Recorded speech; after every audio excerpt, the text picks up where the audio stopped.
नमस्कार दोस्तों आज के इस वीडियो में हम बात करेंगे जिनका लॉजिस्टिक के बारे में। आपने देखा होगा कि पिछले कुछ महीने से इसका स्टॉक काफी अच्छा रिटर्न बना के दे रहा है, जबकि पूरे स्टॉक मार्केट की हालत कितनी ज्यादा खराब चल रही है। तो आज के इस वीडियो में हम इसके बिजनेस मॉडल के बारे में बात करेंगे, अभी इनका Q1 का रिजल्ट कैसा रहा है और मैनेजमेंट ने क्या कुछ गाइडेंस दिया है अपने आने वाले टाइम के लिए इस बिजनेस को लेके, उसके बारे में भी हम एक डिस्कशन करेंगे। तो चलिए दोस्तों वीडियो की शुरुआत करते हैं। उससे पहले आपसे एक रिक्वेस्ट है, अगर आप मेरे चैनल पे पहली बार आए हो तो इसे प्लीज सब्सक्राइब कर लेना, और अगर आपको मेरा वीडियो पसंद आए तो इसे प्लीज लाइक और शेयर जरूर कर देना। तो चलिए दोस्तों टॉपिक पे वापस आते हैं और बात करते हैं जिनका लॉजिस्टिक के बिजनेस मॉडल के बारे में। दोस्तों अगर हम जिनका लॉजिस्टिक के बिजनेस मॉडल के बारे में बात करें तो ये ट्रेडिशनल जो लॉजिस्टिक कंपनी होती है इनसे बिल्कुल अलग है। ये इनका अपना एक प्लेटफॉर्म है ब्लैक बक के नाम से, जिसपे बहुत सारी सर्विसेज देते हैं, स्पेशली ट्रक ऑपरेटर्स को। जो छोटे ट्रक ऑपरेटर्स होते हैं जिनके पास 4-5 ट्रक्स होती हैं, उनकी day to day business activities में जो भी कुछ प्रॉब्लम्स आती है उसी प्रॉब्लम्स का ये सोल्यूशन प्रोवाइड करते हैं। आप यहाँ पे देख सकते हो कि यहाँ पे इन्होंने ट्रक इंडस्ट्रीज के बारे में बात करी है कि क्या कुछ प्रॉब्लम्स होती है, कितनी बड़ी इंडस्ट्री है और किस तरीके से उनका सोल्यूशन प्रोवाइड करते हैं। तो सबसे पहले हम इनके जो प्रॉब्लम्स आती हैं इनकी day to day business activities में, उसके बारे में हम बात करते हैं।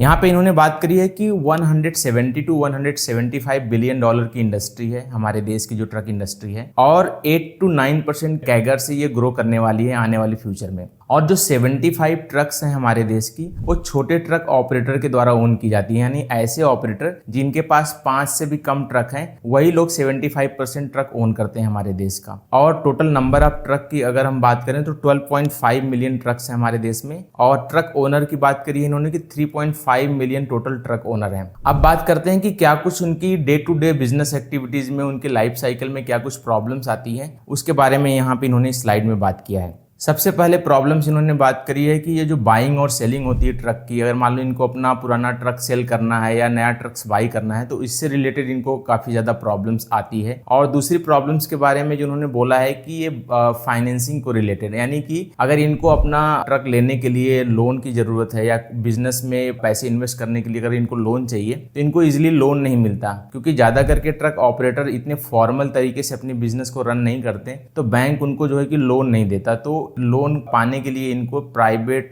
जो लेंडर होते हैं उनके ऊपर डिपेंड होना पड़ता है, और वहां पे इनको काफी हाई इंटरेस्ट भी पे करना पड़ता है उस लोन के ऊपर। इसके बाद में इन्होंने लोड्स के बारे में बात किया है कि ये जो इनके पास जो ट्रक होती हैं उसका लोड भी पाने के लिए इनको ब्रोकर और एजेंट के ऊपर डिपेंड होना पड़ता है, जिसके लिए इनको काफी ज्यादा कमीशन पे करना पड़ता है उनको। इसके बाद में इन्होंने नेक्स्ट प्रॉब्लम की बात करी है कि कैश बहुत ज्यादा लीकेज होता है इनके बिजनेस में। कहने का मतलब है कि ज्यादा करके जो ट्रक ऑपरेटर होते हैं अपने ट्रक्स को चलाने के लिए जो ड्राइवर रखते हैं उनको इनको कैश देना पड़ता है। अब मान लीजिए ट्रक जो ड्राइवर होता है वो किसी दूसरे स्टेट में जा रहा है तो फ्यूल फिलिंग के लिए जो ये टोल टैक्स वगैरह पे करना पड़ता है। इसके बाद में ट्रक में कोई प्रॉब्लम्स आ गई तो उसके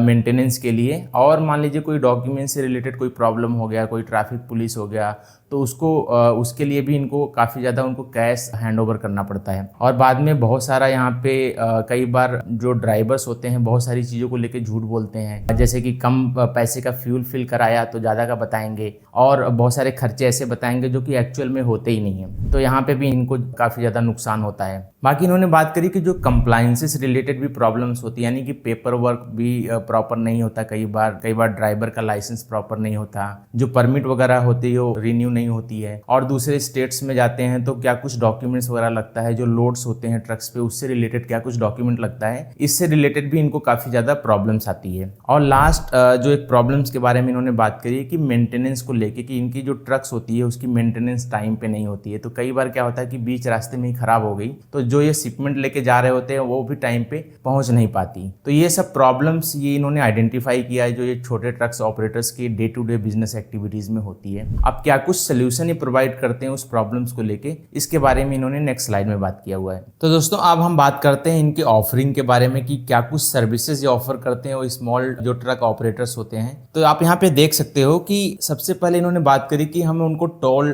टैक्स वगैरह जो पे करना होता है। अब ये जो ब्लैक बक का जो इनका एप्लीकेशन है, उस ब्लैक बक के एप्लीकेशन में बहुत सारी सर्विसेज ऑलरेडी अवेलेबल होती हैं। उसमें से कुछ सर्विसेज के बारे में यहाँ पे इन्होंने मेंशन किया है। जो ये टोल टैक्स वगैरह पे करना पड़ता है वो ऐप के थ्रू ही ये रिचार्ज कर सकते हैं अपने फास्टैग को और वहां से उसका पेमेंट कर सकते हैं और अपनी गाड़ी की ट्रैकिंग भी कर सकते हैं, क्योंकि ये लोग उसमें जीपीएस इंस्टॉल करते हैं और उसका जो कि उसको कनेक्ट कर देते हैं अपने एप्लीकेशन से। तो रियल टाइम पे ट्रक ऑपरेटर अपने ट्रक को ट्रैक कर सकता है कि कहाँ पे इस समय उसकी गाड़ी है और उसी हिसाब से अपने शिपमेंट को प्लान कर सकता है। जहाँ पे वो गाड़ी जा रही है वहाँ पे कमिट कर सकता है कि कब तक वहाँ पे वो ट्रक पहुँच सकता है। इसके बाद में फ्यूल पेमेंट्स के बारे में इन्होंने बात किया है कि ये एक प्रीपेड कार्ड इशू करते हैं ट्रक ऑपरेटर्स को और उस कार्ड में वो रिचार्ज करके वो अपने ड्राइवर्स को दे सकते हैं, जिससे वो किसी भी पेट्रोल पंप से फ्यूल वगैरह फिल करा सकता है और इनको रियल टाइम पे उसका एक्सपेंसेस पता चल जाता है कि कितने का वहाँ पे टोटल फ्यूल वगैरह फिल कराया गया है। यहाँ पे भी कोई रिस्क नहीं रहता, कोई चोरी का डर नहीं रहता, कोई वो नहीं होता कि ड्राइवर कम पैसे का फ्यूल फिल कराएगा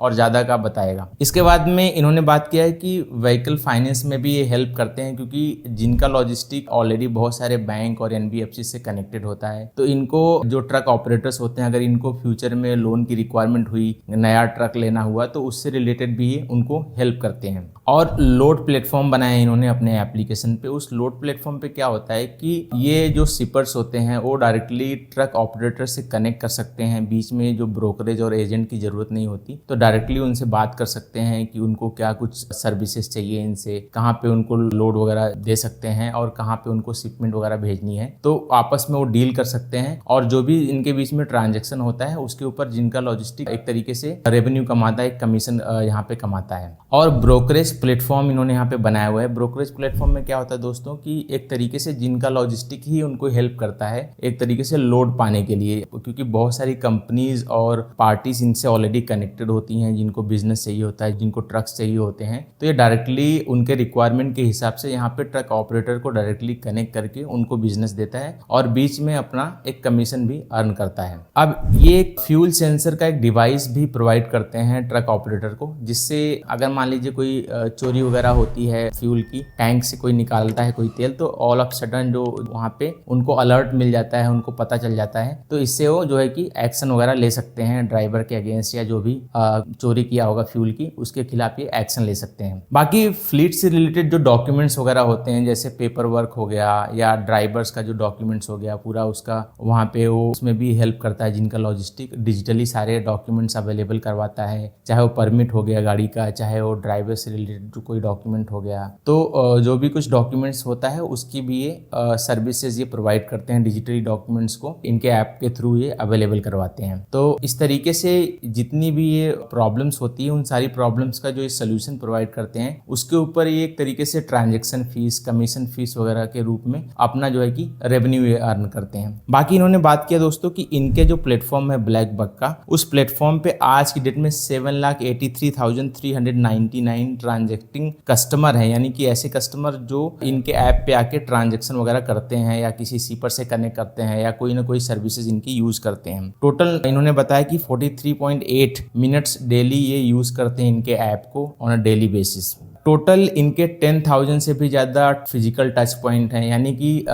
मैक्सिमम जगहों पे, हाईवेज वगैरह पे ऑलरेडी, टोल प्लाजा पे ऑलरेडी वहाँ पे अवेलेबल होते हैं। मान लीजिए ड्राइवर्स को या ट्रक ऑपरेटर्स को कोई प्रॉब्लम होती है तो वहाँ पे जाके ये डायरेक्टली इनसे कनेक्ट कर सकते हैं, इनसे बात कर सकते हैं और वो लोग इनकी जो प्रॉब्लम्स होती है उसका सोल्यूशन भी प्रोवाइड करते हैं। इनकी प्रेजेंस मैक्सिमम डिस्ट्रिक्ट्स में है, यानी 80% जो इंडिया की डिस्ट्रिक्ट्स है वहाँ पे इनकी प्रेजेंस है, तो ऑलरेडी ये सारी जगह पे सर्विसेज देते हैं। अब आप इनके फाइनेंशियल परफॉर्मेंस की बात करें दोस्तों, ये जो Q1 का रिजल्ट आया है यहाँ पे इनका इस फाइनेंशियल ईयर का, आप देख सकते हो कि इनका जो रेवेन्यू है उसमें 62.27% से ईयर ऑन ईयर बेसिस पे ग्रोथ है। इनका एबिटा में तो देख सकते हो कि 383.35% का ईयर ऑन ईयर बेसिस पे ग्रोथ है। इनका पैट, क्योंकि लास्ट ईयर पैट कुछ था नहीं, इनका निगेटिव था बिजनेस, तो वहां पे कोई कंपैरिजन बनता नहीं, तो इस क्वार्टर में 33 करोड़ का पैट है इनका। टोटल ट्रांजैक्टिंग कस्टमर जो है उसमें भी देखेंगे तो 13.87% का ग्रोथ है और हर कोई यूजर एटलीस्ट इनकी 2 सर्विसेज वो यूज करता है, उसमें भी 24% की ईयर ऑन ईयर बेसिस पे ग्रोथ है। इनका जो ग्रॉस टर्नओवर वॉल्यूम है उसमें भी 27.84% की ग्रोथ है। तो ये था दोस्तों इनके बिजनेस मॉडल के बारे में, इनका रेवेन्यू कैसा आया है इस क्वार्टर का। अब हम बात करते हैं कि मैनेजमेंट ने क्या कुछ गाइडेंस दिया आने वाले टाइम के लिए। तो सबसे पहले इन्होंने बताया कि हमारा जो Q1 और Q2 होता है वो थोड़ा सा वीक क्वार्टर होता है, क्योंकि यहाँ पे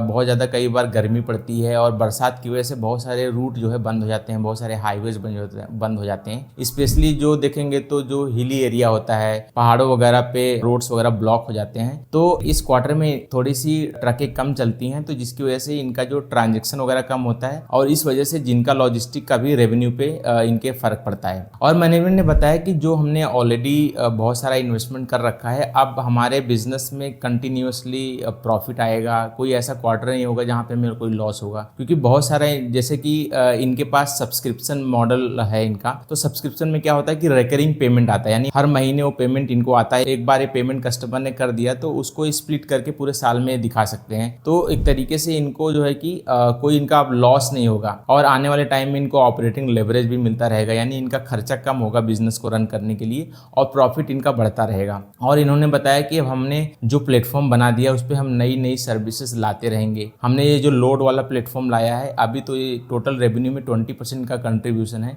लेकिन हम कॉन्फिडेंट है कि आने वाले टाइम में बहुत सारे जो ट्रक ऑपरेटर हैं, जो शिपर्स हैं, इस सर्विसेज का यूज़ करेंगे और इसका काफ़ी अच्छा हमें रिस्पॉन्स आगे देखने वाले टाइम में मिलेगा। और इन्होंने बताया कि जो आईपीओ का पैसा है, उस आईपीओ के पैसे से अपने लिए हम सेल्स मार्केटिंग वगैरह करेंगे, ताकि ज़्यादा से ज़्यादा लोगों को हम अवेयरनेस कराएं अपने बिजनेस को लेके। ज़्यादा से ज़्यादा ये जो नए नए बिजनेसेस को हम लिस्ट करेंगे, ज़्यादा से ज़्यादा ट्रक ऑपरेटर्स को अपने प्लेटफॉर्म पे लिस्ट करेंगे, तो ज़्यादा से ज़्यादा ट्रांजेक्शन भी इन दोनों के बीच में होगी और अल्टीमेटली फ़ायदा भी जिनका लॉजिस्टिक को होगा, जो ये ट्रांजेक्शन्स वगैरह होंगी। दोस्तों, अगर हम बात करें आज की डेट में स्टॉक के वैल्यूएशन की, तो आपने देखा होगा कि पिछले कुछ महीनों से स्टॉक काफ़ी ज़्यादा ऊपर जा चुका है, लेकिन क्योंकि बिजनेस मॉडल इसका बहुत यूनिक है और अभी आज की डेट में कोई कंपटीशन भी नहीं है इस पर्टिकुलर बिजनेस का, तो एक प्रीमियम वैल्यूएशन तो ये डिजर्व करता है कंपनी। अब आने वाले टाइम में क्या कुछ रिजल्ट रहेगा इनका, अभी ये लोड वाला जो प्लेटफॉर्म इन्होंने नया लॉन्च किया है, उस प्लेटफॉर्म का कैसा कुछ रिस्पॉन्स रहता है, वो आने वाले क्वार्टर से ही हमें पता चलेगा। बाकी अगर एग्जिस्टिंग जो सर्विसेज देते हैं उसको भी हम अगर लेके चले तो आराम से कंपनी 30-35% के रेट से तो इजिली ग्रो कर पाएगी।